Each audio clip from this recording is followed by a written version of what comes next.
You look at high yield spreads, super tight. Investment grade spreads, super tight. The banks are saying nothing to see here, no problem. So as an investor, if you've been sat in cash, you're looking at stocks at all-time highs, credit spreads at very, very tight levels, and you're wondering what on earth do I do? What do I do? I think it's a question of your time horizons, right? And if I think about my own targeting process, we're a little bit over my 5,700 number right now for this year.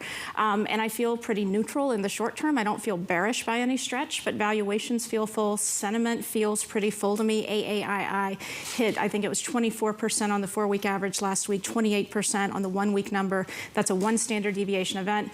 So I don't necessarily feel like you need to be chasing at this particular moment.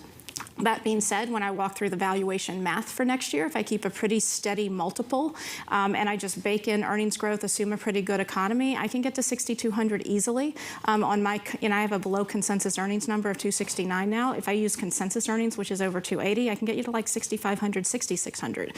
So I think you buy dips is the way to think about it. And I think if you don't really care about the short term, sure, maybe you can go ahead and hold your nose and buy. There is a question about which dips do you buy, because there has been a very segmented market where you have basically big tech rotating in and out of favor, and then you have the rest of the 493 that are playing catch up in fits and starts. How much do you lean into this sort of rotation, this broadening out trade at a time where you do see some earnings growth, but it's patchy?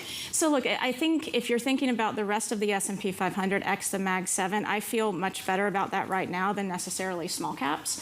But I do think the earnings need to come through, and we're in just sort of this weird earnings growth environment right now for the bits and pieces. And I think that's why the leadership handoff has been such, fits and starts. So Mag 7 earnings growth is decelerating on forward estimates. However, those estimates have been improving recently.